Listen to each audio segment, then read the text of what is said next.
Srinivasan Iyengar 1927 November 14వ తేదీన Simon కమిషన్ని బహిష్కరిస్తున్నామని ఒక ప్రకటనను జారీ చేశారు. సైమాన్ కమిషన్ని బహిష్కరిస్తున్నామని నాటి జాతీయ కాంగ్రెస్ అధ్యక్షుడైనటువంటి శ్రీనివాసన్ అయ్యంగార్ అంటే ఇక్కడ జాగ్రత్త చూడండి. వాస్తవానికి సైమాన్ కమిషన్ని దేనికోసం ఏర్పాటు చేశారంటే భారత రాజకీయ భవిష్యత్తును నిర్ణయించే అత్యంత ముఖ్యమైనటువంటి సైమాన్ కమిషన్లో సభ్యులందరూ కూడా ఆంగ్లేయులు ఉండడం, ఈ సైమాన్ కమిషన్లో ఒక్కరు కూడా భారతీయులు లేకపోవడంతో భారతీయులకి న్యాయం జరగదని భావించి నాటి జాతీయ కాంగ్రెస్ అధ్యక్షుడైనటువంటి శ్రీనివాసన్ అయ్యంగార్ 1927 నవంబర్ 14వ తేదీన సైమాన్ కమిషన్ని బహిష్కరిస్తున్నామని ప్రకటించారు. ఇలా ప్రకటించింది ఎవరు? శ్రీనివాసన్ అయ్యంగార్. అయితే ఎప్పుడైతే ఈ జాతీయ కాంగ్రెస్ ఈ స్టేట్మెంట్ ఇచ్చిందో దీన్ని గమనించినటువంటి లేదా ఈ విషయాన్ని తెలుసుకున్నటువంటి భారత రాజ్య కార్యదర్శి ఎవరంటే బిర్కెన్ హెడ్.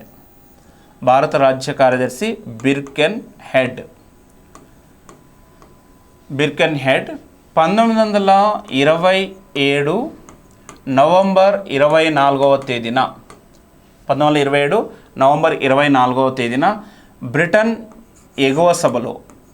బ్రిటన్ పార్లమెంట్లోని ఎగువ సభలో ప్రసంగిస్తూ భారతీయులు భారతదేశంలోని అన్ని సామాజిక వర్గాల వారికి ఆమోదయోగ్యమైనటువంటి రాజ్యాంగాన్ని స్వయంగా రచించుకోగలరా అని సవాల్ విసిరాడు.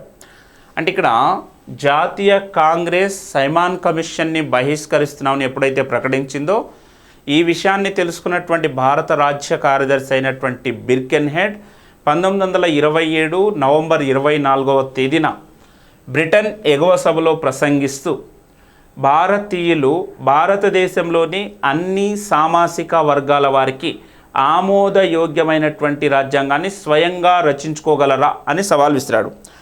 ఈ సవాల్ను స్వీకరించినటువంటి జాతీయ కాంగ్రెస్ అంటే బిర్కెన్ హెడ్ యొక్క సవాల్ను స్వీకరించినటువంటి జాతీయ కాంగ్రెస్ మనకి 19 మే 1928న ఎంఏ అన్సారీ అధ్యక్షతన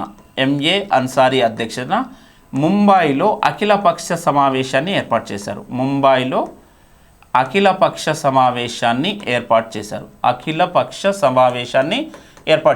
అంటే ఇక్కడ 19 మే 1928న మనకి ఎంఏ అన్సారీ అధ్యక్షతన ముంబైలో అఖిలపక్ష సమావేశాన్ని ఏర్పాటు చేశారు. ఇలా అఖిలపక్ష సమావేశాన్ని ఏర్పాటు చేసి మోతీలాల్ నెహ్రూ అధ్యక్షతన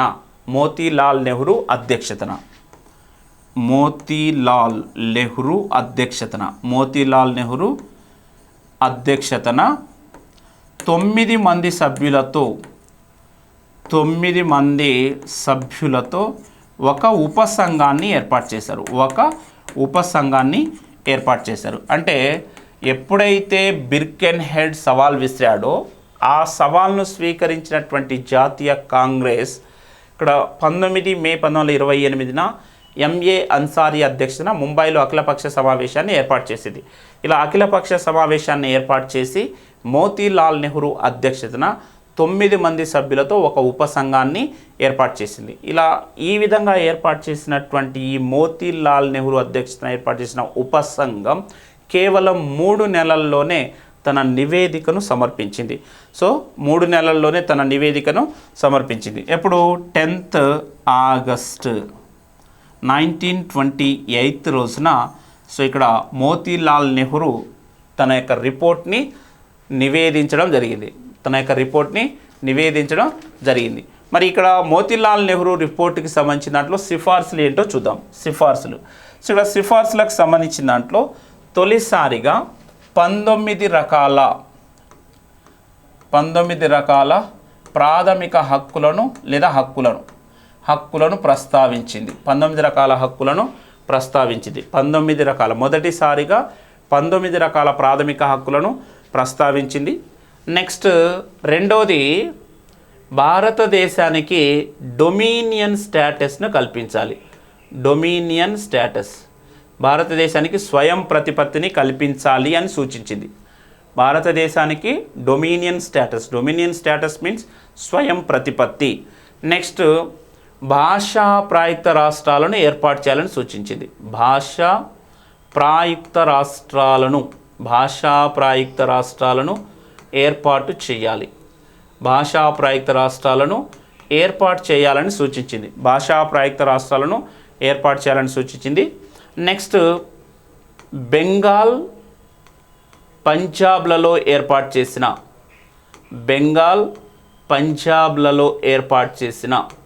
మతపరమైన మతపరమైనటువంటి ప్రత్యేక నియోజకవర్గాలను రద్దు చేయాలి.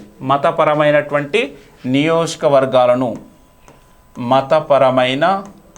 నియోజకవర్గాలను రద్దు చేయాలి.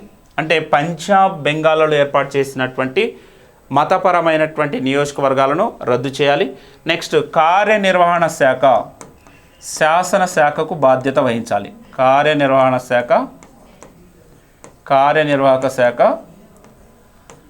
శాసనశాఖకు బాధ్యత వహించాలి. కార్యనిర్వహణ శాఖ శాసనశాఖకు బాధ్యత వహించడం. నెక్స్ట్ బలమైన కేంద్ర ప్రభుత్వాన్ని ఏర్పాటు చేసి బలమైన కేంద్ర ప్రభుత్వాన్ని ఏర్పాటు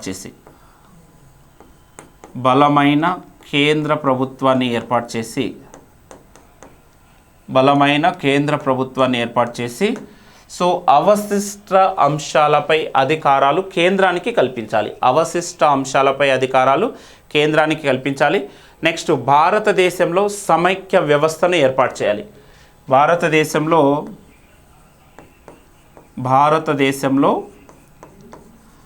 సమైక్య వ్యవస్థను లేదా సమైక్య విధానాన్ని ఏర్పాటు చేయాలి. కేంద్ర రాష్ట్రాలలో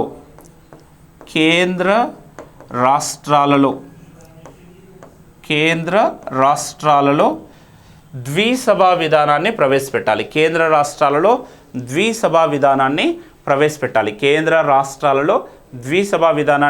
ప్రవేశపెట్టాలి. వయోజన ఓటు హక్కు కల్పించాలి.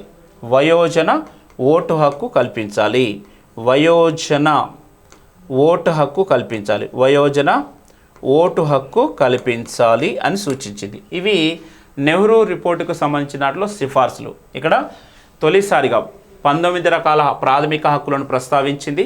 భారతదేశానికి డొమినియన్ స్టేటస్ అంటే స్వయం ప్రతిపత్తిని కల్పించాలని సూచించింది. నెక్స్ట్ భారతదేశంలో భాషా ప్రాయుక్త రాష్ట్రాలను ఏర్పాటు చేయాలని సూచించింది. బెంగాల్, పంజాబ్లలో ఏర్పాటు చేయబడినటువంటి మతపరమైన నియోజకవర్గాలను రద్దు చేయాలి. నెక్స్ట్ కార్యనిర్వహణ శాఖ శాసనశాఖకు బాధ్యత వహించేలా చూడాలి. నెక్స్ట్ బలమైన కేంద్ర ప్రభుత్వాన్ని ఏర్పాటు చేసి అవశిష్ట అంశాలపై అధికారాలు కేంద్రానికి కల్పించాలి. నెక్స్ట్ భారతదేశంలో సమైక్య విధానాన్ని లేదా సమైక్య తరహా ప్రభుత్వాన్ని ఏర్పాటు చేయాలి. కేంద్ర రాష్ట్రాల్లో ద్విసభా విధానాన్ని ఏర్పాటు చేయాలి. వయోజన ఓటు హక్కును కల్పించాలి. అయితే ఇక్కడ విమర్శ ఏంటిదంటే నెహ్రూ రిపోర్ట్పై ఇక్కడ నెహ్రూ నివేదిక ముస్లిం వర్గాల వారికి మరణ శాసనం వంటిదిగా పేర్కొన్నారు. సో ఇక్కడ విమర్శించింది ఎవరంటే జిన్నా అండ్ అదేవిధంగా ఆగా Khan and Shafi. So Nehru report అనేటువంటిది ముస్లిం వర్గాల వారికి మరణ శాసనం వంటిదిగా పేర్కొన్నది ఆగా ఖాన్ అండ్ మహమ్మద్ షఫీ. సో ఈ నెహ్రూ రిపోర్ట్కి వ్యతిరేకంగా జిన్నా 14 సూత్రాలతో కూడిన ఒక నివేదికను రూపొందించారు. నెహ్రూ రిపోర్ట్కి వ్యతిరేకంగా జిన్నా 14 సూత్రాలతో కూడినటువంటి ఒక నివేదికను రూపొందించారు. ఇది మనకి నెహ్రూ రిపోర్ట్కి సంబంధించినటువంటి అంశాలు. మరి ముఖ్య సంఘటనలు సో ఇక్కడ ముఖ్య సంఘటనలకు సంబంధించిన దాంట్లో మనకి 1929లో లాహోర్ ఐఎన్సి సమావేశం అనేది జరిగింది. 1929లో లాహోర్ ఐఎన్సి సమావేశం లాహోర్ ఐఎన్సి సమావేశం. ఈ లాహోర్ ఐఎన్సి సమావేశం అనేటువంటి దానికి అధ్యక్షత వహించింది మనకి నెహ్రూ అధ్యక్షతన జరిగింది. సో ఈ నెహ్రూ అధ్యక్షతన జరిగినటువంటి లాహోర్ ఐఎన్సి సమావేశంలో పూర్ణ స్వరాజ్ అనేటువంటి తీర్మానాన్ని ప్రవేశపెట్టారు. పూర్ణ స్వరాజ్ అనేటువంటి తీర్మానాన్ని ప్రవేశపెట్టారు. సో ఇక్కడ పూర్ణ స్వరాజ్ అనేటువంటి తీర్మానాన్ని ప్రవేశపెట్టి ప్రతి సంవత్సరం జనవరి 26ను స్వాతంత్ర దినోత్సవంగా జరుపుకోవాలని నిర్ణయించారు. స్వాతంత్ర దినోత్సవంగా జరుపుకోవాలని నిర్ణయించారు. ఇది పూర్ణ స్వరాజ్ సంబంధించింది. అదేవిధంగా 1929 మనకి డిసెంబర్ 31వ తేదీన 1929 డిసెంబర్ 31వ తేదీన లాహోర్లోని రావి నది ఒడ్డున సో అర్ధరాత్రి 12 గంటలకి జాతీయ పతాకాన్ని ఎగరవేశారని చెప్పొచ్చు. జాతీయ పతాకాన్ని జవహర్లాల్ నెహ్రూ ఎగరవేశారు. సో ఇది మనకి ముఖ్య సంఘటనలకు సంబంధించినటువంటి అని చెప్పొచ్చు. కాబట్టి ఇది నెహ్రూ రిపోర్ట్కి సంబంధించినటువంటి దాంతోపాటు ముఖ్య సంఘటనలు అంటే 1929లో లాహోర్ ఐఎన్సి సమావేశం జరిగింది. ఈ లాహోర్ ఐఎన్సి సమావేశానికి అధ్యక్షత వహించింది జవహర్లాల్ నెహ్రూ. సో దీంట్లో పూర్ణ స్వరాజ్ అనేటువంటి తీర్మానాన్ని ప్రవేశపెట్టారు. పూర్ణ స్వరాజ్ యొక్క తీర్మానం ఏంటిదంటే ప్రతి సంవత్సరం జనవరి 26ను స్వాతంత్ర దినోత్సవంగా జరుపుకోవాలని తీర్మానం చేశారు. అదేవిధంగా 1929 డిసెంబర్ 31వ తేదీన లాహోర్లో ఉన్నటువంటి రావి నది ఒడ్డు పక్కన జవహర్లాల్ నెహ్రూ సో అర్ధరాత్రి 12 గంటలకి జాతీయ పతాకాన్ని ఎగరవేశారు. ఇది మనకి నెహ్రూ రిపోర్ట్కి సంబంధించింది. ఇక నెక్స్ట్ దీని తర్వాత మనకి దీపావళి ప్రకటన. అయితే దీపావళి ప్రకటనకు సంబంధించినటువంటి దాంట్లో మనకి ఇక్కడ భారత రాజ్యాంగ సంస్కరణలు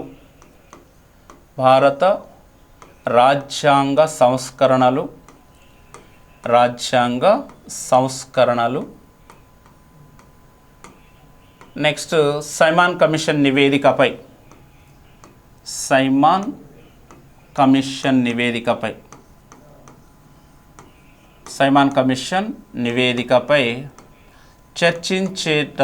చర్చించేందుకు లండన్లో రౌండ్ టేబుల్ సమావేశాలు నిర్వహించబడతాయని భారత్కు త్వరలో స్వయం ప్రతిపత్తిని కల్పిస్తామని లండన్లో రౌండ్ టేబుల్ సమావేశాలు నిర్వహించబడతాయని భారత్కు అతి త్వరలో స్వయం ప్రతిపత్తిని కల్పిస్తామని నాటి భారత గవర్నర్ జనరల్ అయినటువంటి లార్డ్ ఇర్విన్ 31 అక్టోబర్ 1929 రోజున ఒక ప్రకటన జారీ చేశారు.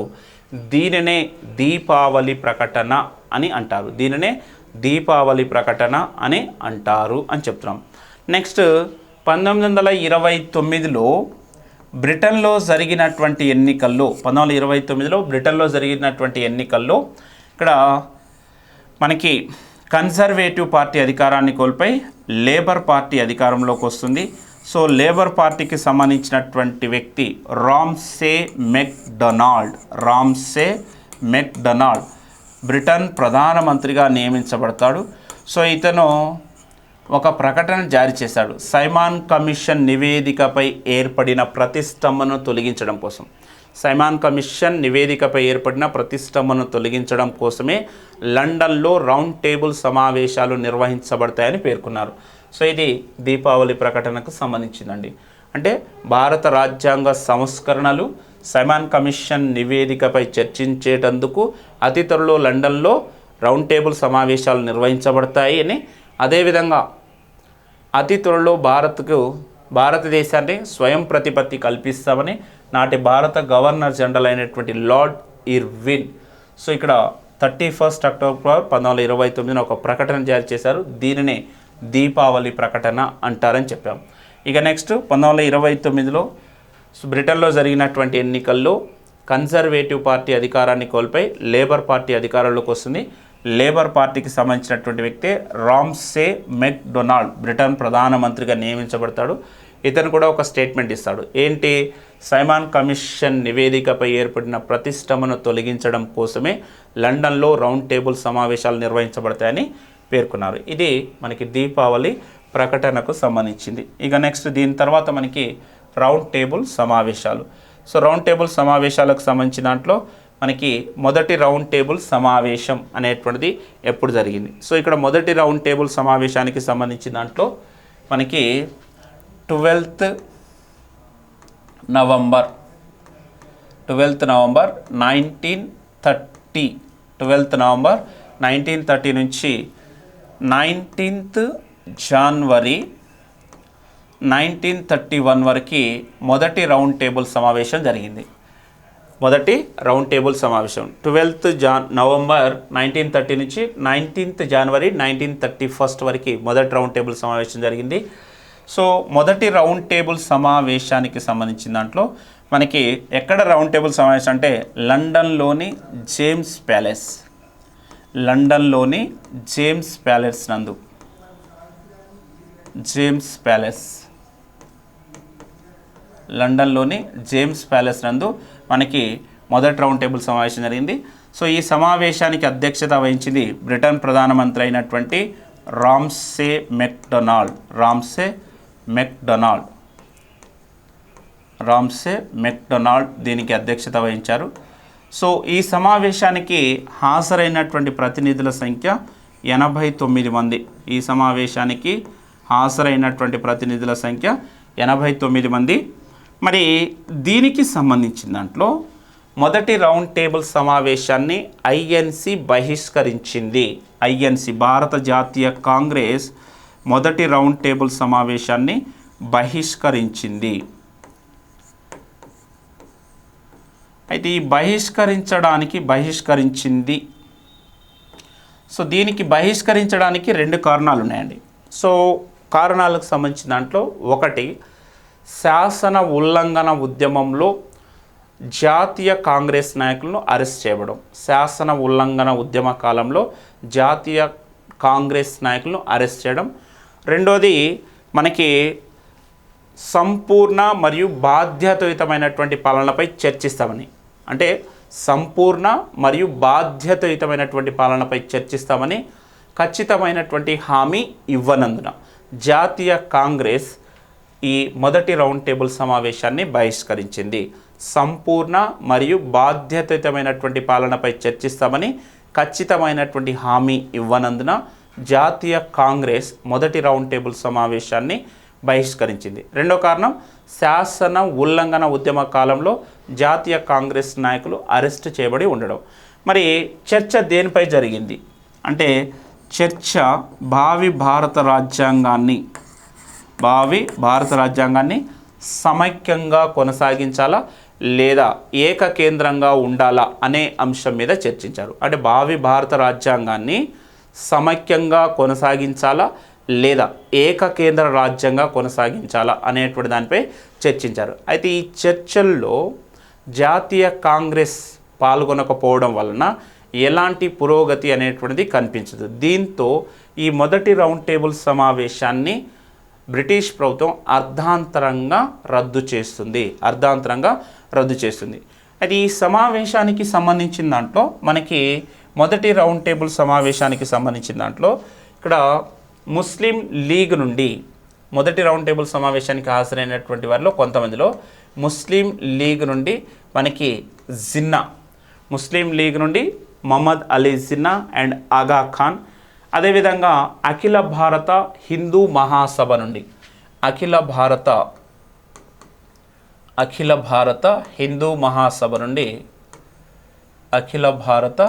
హిందూ మహాసభ నుండి మనకి ఎవరెవరంటే ముంజేకర్ అండ్ అదేవిధంగా జయకర్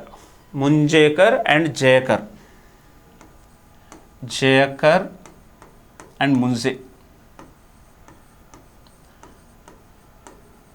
నెక్స్ట్ అదేవిధంగా మనకి దీంతో పాటుగా మన హైదరాబాద్ సంస్థానం నుండి అక్బర్ హైదర్ అనేటువంటి వ్యక్తి హాజరవుతారు. హైదరాబాద్ సంస్థానం నుండి అక్బర్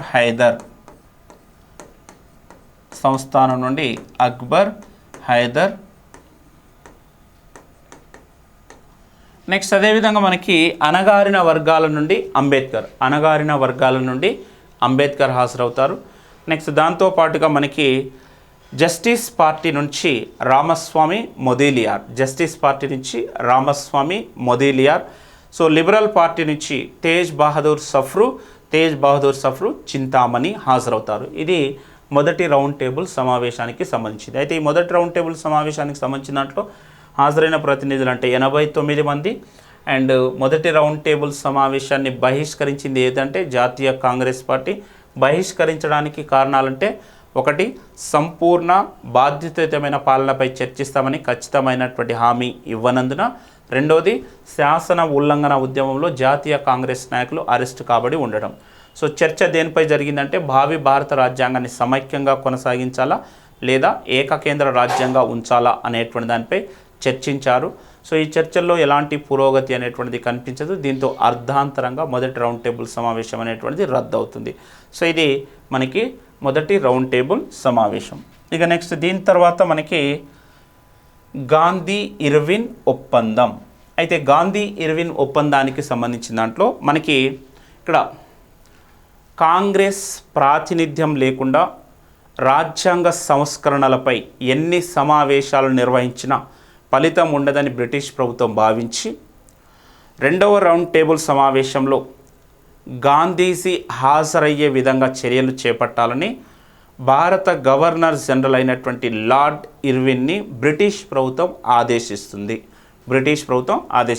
అంటే ఆల్రెడీ మొదటి రౌండ్ టేబుల్ సమావేశం జరిగింది.